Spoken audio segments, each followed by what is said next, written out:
Hello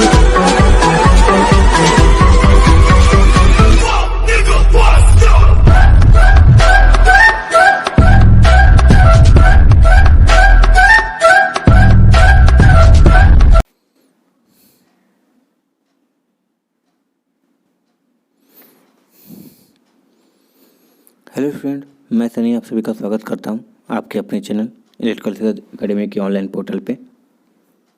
सुबह वाला session ज़रूर देख लेना। ट्रांसफार्मर के क्वेश्चन कराए जा रहे हैं जो नीमी में पूछे जाते हैं और बहुत ज़्यादा इंपॉर्टेंट है।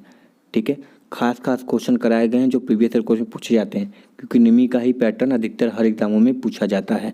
ठीक है, हूबहू छेप देता है, तो उसको ध्यान से देख लेना। और अब इस समय शाम को तो तुमको पता ही है कि जीएस के क्वेश्चन चल रहे हैं, जो कि एएलपी टेक्नीशियन, लोको पायलट और जितने भी एग्ज़ाम होते हैं उसमें जीएस के कितने ज़्यादा इंपॉर्टेंट क्वेश्चन पूछे जाते हैं। और ये वैसे क्वेश्चन हैं जो आरआरबी द्वारा पूछे गए हैं। ठीक है, रेलवे बोर्ड द्वारा क्वेश्चन पूछे जाते हैं, वैसे ही क्वेश्चन को कराया जा रहा है। लगभग 1000 क्वेश्चन है, तो इस पूरे सेशन को ध्यान से देखना। सही है, चलो स्टार्ट करते हैं क्वेश्चन। और पहला क्वेश्चन देखते हैं, मगर उससे पहले बाबू सेशन को लाइक, शेयर और चैनल पे पहली बार होगा तो सब्सक्राइब जरूर कर लेना। सही है, चलो आर्द्रता संबंधित है। आर्द्रता तो तुम क्या समझते हो? आर्द्रता मतलब मॉइस्चर। ठीक है, तो देखो मॉइस्चर से केवल एक ही चीज़ निकलती है कि हवा है। हवा में जब कुछ ना कुछ पानी के अंश होते हैं, ठीक है, तो बोलते हैं कि वो नमी बनी हुई है। ठीक है ना, जैसे गर्मी के, अगर सूखी गर्मी है तो अच्छा लगता है, मगर जब क्या बोलते हैं, जब नमी वाली गर्मी होती है तो बॉडी चिपचिपी लगने लगती है। यानी वायु में जब नमी, पानी की कुछ मात्रा रहती है तो उसको क्या बोलते हैं हम सर? उसको आर्द्रता बोलते हैं। ठीक है, तो देखो यही लिखा है, वायु में उपस्थित तापमान एवं नमी, नमी मतलब पानी की मात्रा ही क्या कहलाती है? हमारी आर्द्रता कहलाती है। और आर्द्रता को मापने के लिए किसका प्रयोग करते हैं? तो हाइग्रोमीटर का प्रयोग किया जाता है। सही है, चलो अगला क्वेश्चन देखते हैं। तो इसका ऑप्शन नंबर सही हो जाएगा इसका। अगला क्वेश्चन देखते हैं, पेट्रोल का मुख्य संगठक क्या होता है?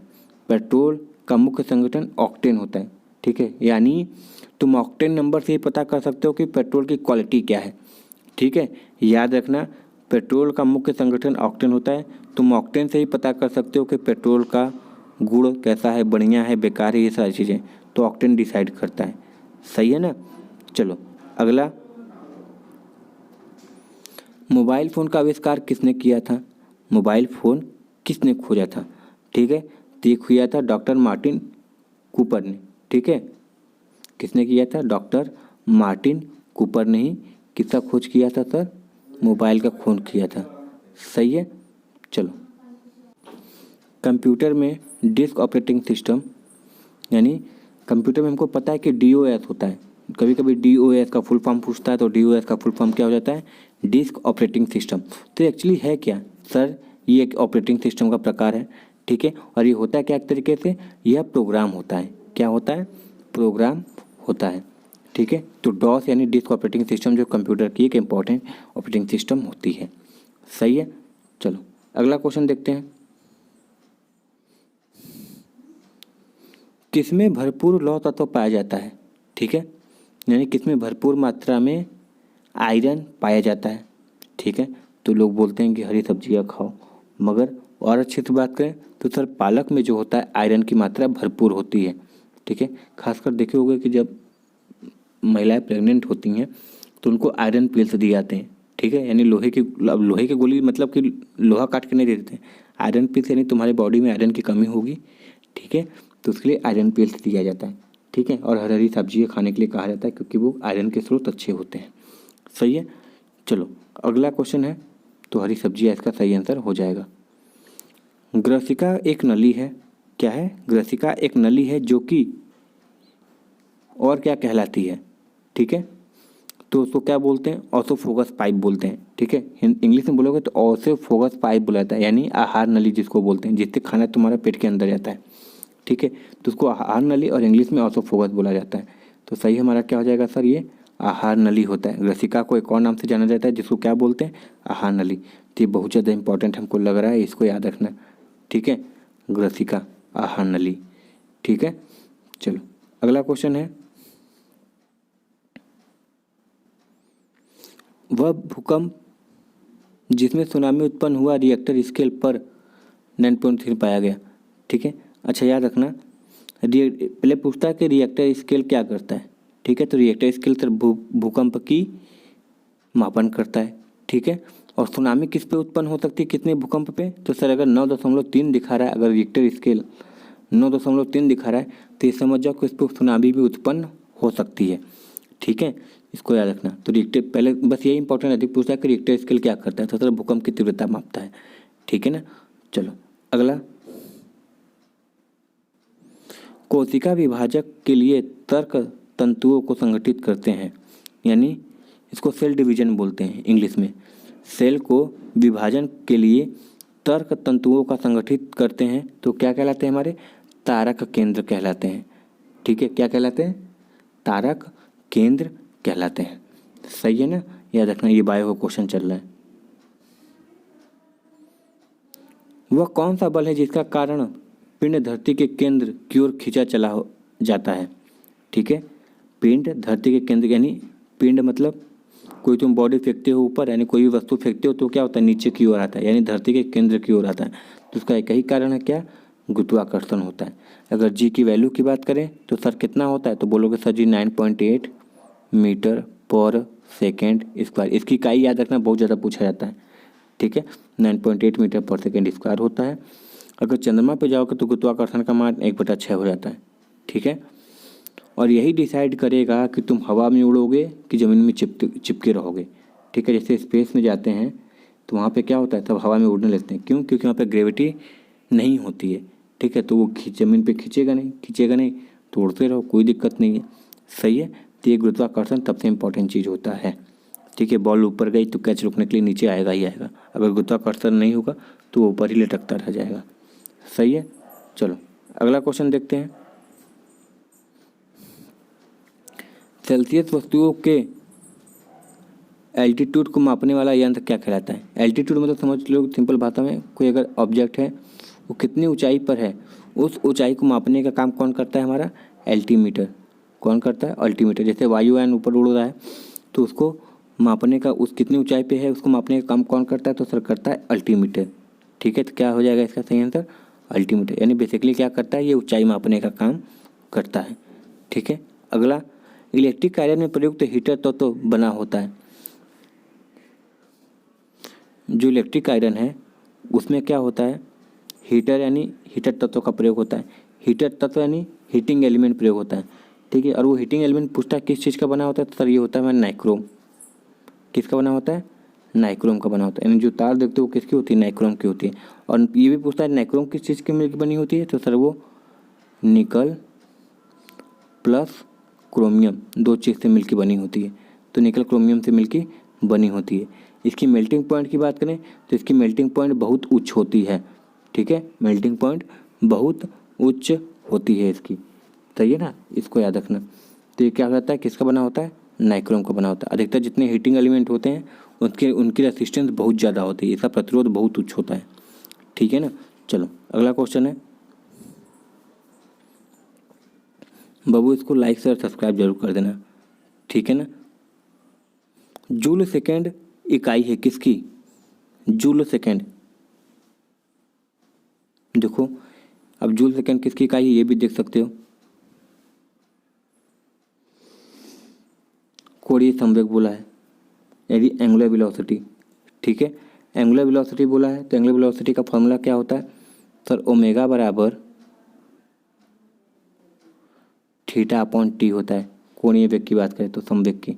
ठीक है, कोणीय वेग की बात करें तो कोणीय वेग थीटा अपॉन टी होता है। ठीक है, और संवेग की बात करें तो क्या होता है, फॉर्मूले की बात करोगे तो होता है कोणीय संवेग बराबर होता है सर जी डब्ल्यू अपॉन टी होता है। ठीक है, सॉरी डब्ल्यू इंटू टी होता है। सही है, संवेग में संवेग मतलब क्या होता है, मोमेंटम बोलते हैं इसको। किसके बराबर होता है, डब्ल्यू इंटू टू। यहाँ पे डब्ल्यू वॉट नहीं है, डब्ल्यू क्या है, वर्क डन है, कार्य है। तो कितना होता है सर, कार्य की इकाई क्या होती है हमारी, जूल होती है, और टाइम की इकाई सेकेंड होती है। तो क्या रहता है, जूल पर सेकेंड रहता है। यानी जो एंगुलर संवेग होता है उसका formula W into two T होता है। सही है ना, इसको याद रखना। जैसे अंगूर का अध्ययन को विटीकल्चर बोलते हैं, केंचुओं के अध्ययन को वर्मी कल्चर बोलते हैं, ठीक है, बोलते हैं ना, नेफ्रोलॉजी, ऑन्कोलॉजी ये सब बोलते हैं। उसी तरह जो ध्वनि का अध्ययन होता है उसको क्या बोलते हैं, अकॉस्टिक्स बोलते हैं। क्या बोलते हैं, अकॉस्टिक्स बोलते हैं। इसको याद रखना, ठीक है। क्या बोलते हैं, जैसे नसों की बीमारी का अध्ययन के लिए न्यूरोलॉजी से प्रयोग करते हैं, ठीक है, और जो स्त्री से रिलेटेड बीमारी होती है उसके लिए गायनोलॉजिस्ट का प्रयोग करते हैं। उसी तरह जो ध्वनि का अध्ययन कहलाता है उसे क्या कहते हैं हम, अकॉस्टिक कहा जाता है। क्या कहा जाता है, अकॉस्टिक कहा जाता है, ठीक है। चलो अगला क्वेश्चन देखते हैं क्या पूछा है। कोई किरण वायु से जल में प्रवेश करती है तो क्या हो जाता है। कोई किरण अगर वायु से जल में आता है, वायु मतलब हल्का है, जल मतलब भारी है, ठीक है। तो अगर कोई प्रकाश, ऐसे एक सवाल एक बार ये हो चुका था, ये लगा देते हैं, ये न्यूट्रल होता है। तो कोई अगर प्रकाश वायु से अगर जल में जाता है तो वो किसकी तरफ झुक जाता है, नॉर्मल की तरफ।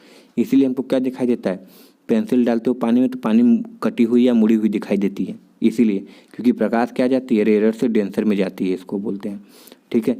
यानी कम घनत्व वाले से ज़्यादा घनत्व वाले में जाता है, इसलिए ऐसी कहानी होती है। तो ऐसे करने पे क्या होता है, सब प्रकाश का वेग भी घट जाता है, और वेग घटने के साथ साथ उसका तरंग दैर्ध्य भी क्या हो जाता है, घट जाता है, ठीक है। तो वेग और तरंग दैर्ध्य दोनों घट जाता है, और झुकता किधर है, तो सर नॉर्मल की तरफ झुकने लगता है, ठीक है। इसलिए हमको वस्तु मुड़ी हुई दिखाई देती है। इसको बोलते हैं रिफ्रैक्शन। अब हिंदी में नहीं पता, इंग्लिश में इसको रिफ्रैक्शन बोलते हैं, शायद परावर्तन बोलते हैं इसको, ठीक है। तो रिफ्रैक्शन बोलते हैं प्रक्रिया को। अगला, ट्रांसफार्मर का प्रयोग क्या करते हैं, तो सर ट्रांसफार्मर एक बिजली वाली युक्ति है, ठीक है, और एक स्थैतिक रुचि, इसमें कोई भी गतिशील भाग नहीं होता है। और ये करता क्या है सर, वोल्टेज को कम ज़्यादा करने का काम करता है, जिसको इंग्लिश में बोले तो स्टेप अप या स्टेप डाउन करने का काम करता है। अगर वोल्टेज बढ़ा के आउटपुट में देता है तो स्टेप अप, और कम करके देता है तो स्टेप डाउन। देखो ट्रांसफार्मर इसीलिए हम लगाते हैं कि वोल्टेज को कम ज़्यादा करता है, ठीक है। तो क्या करने, ट्रांसफार्मर किस लिए प्रयोग किया जाता है, तो सर वोल्टेज को चेंज करने के लिए प्रयोग किया जाता है। ये मुख्यतः दो प्रकार के होते हैं, एक स्टेप अप ट्रांसफार्मर होता है, दूसरा स्टेप डाउन ट्रांसफार्मर होता है, ठीक है। इसको याद रखना तो बहुत ज़्यादा इंपॉर्टेंट है ये। अगला, गौ दूध में पीलेपन का कारण क्या होता है, ये बहुत ज़्यादा इंपॉर्टेंट क्वेश्चन अधिकतर पूछता है। तो गौ दूध में पीलापन होने के कारण हमारा क्या होता है, कैरोटीन होता है। क्या होता है, कैरोटीन नामक एक तत्व पाता है, जिसके कारण क्या होता है, गौ दूध पीला हो जाती है, ठीक है। मानव शरीर में पाचन का क्रिया किस अंग में संपन्न होती है, तो इसको छोटी आंत बोलते हैं, यानी स्मॉल इंस्टेंटाइन होता है, ठीक है। वो उसमें डाइजेशन कंप्लीट हो जाता है, ठीक है। और जो लार्ज इंस्टेंटाइन होता है वो क्या कर सकता है, पूरे डाइजेशन कंप्लीट होने के बाद जो अवशिष्ट पदार्थ हैं उसको क्या करते हैं, बाहर निकालने का काम करता है थ्रू क्या बोलते हैं उसको, वॉशरूम के कारण, ठीक है, जिसको मल बोलते हैं। वो सब सारी चीज़ों को बाहर निकालने का काम करता है, ठीक है। कौन, बड़ी आयत, और छोटी आयत क्या करता है, खाना पचाने का काम करता है, ठीक है। चलो अगला क्वेश्चन देखते हैं। हीरा का रासायनिक गुण होता है क्या, हीरा का रासायनिक गुण सर यही है कि वो बहुरंगी है, ठीक है। क्या होता है, बहुरंगी है, और हीरा में कभी भी धारा प्रवाह नहीं होता है, ठीक है। इसको याद रखना, हीरा में कभी धारा प्रवाह नहीं होता है। हीरा का अवरूप किसके कारण बना होता है, सर कार्बन का ही अवरूप होता है, ठीक है। हीरा, ग्रेफाइट जो पेंसिल में प्रयोग होता है, और बकमिस्टर फ्लोरेंस, कार्बन के 3 अवरूप होते हैं। इसमें से एक हीरा होता है, एक ग्रेफाइट जो पेंसिल में प्रयोग होता है, और एक होता है बकमिस्टर फ्लोरेंस, ठीक है। तो ये बहुरंगी होता है। अगला क्वेश्चन देखते हैं, लास्ट क्वेश्चन है आज का, कि जल की अस्थायी कठोरता होने का कारण क्या है। यानी अस्थायी मतलब जो हट भी जाता है, कोई दिक्कत नहीं है, ठीक है, उसको चाहे तो हटा भी सकते हैं, और हट भी जाता है, तो वो किसके कारण होता है, तो सर वो होता है कैल्शियम बाइकार्बोनेट के कारण होता है, ठीक है। यानी CaHCO3, ठीक है। कैल्शियम हाइड्रोजन कार्बोनेट भी बोलते हैं, या फिर कैल्शियम बाइकार्बोनेट बोलते हैं। तो इसी के कारण क्या होता है, जल की स्थायी कठोरता बनी होती है, ठीक है, जिससे साबुन उबुन लगाने से फेनोन नहीं निकलता है, ठीक है। तो याद रखना, ये आज के सेशन से इंपॉर्टेंट सेशन थे, अधिकतर तुम्हारे ALP के एग्जामों में पूछे गए हैं, ठीक है बाबू। तो सेशन पसंद आया, समझाने का तरीका थोड़ा बहुत अच्छा लग रहा हो तो इसको लाइक कर देना, शेयर कर देना, और चैनल पे पहली बार होगा तो सब्सक्राइब जरूर कर लेना। मिलते हैं नेक्स्ट वीडियो में। Thank you very much and all the very best.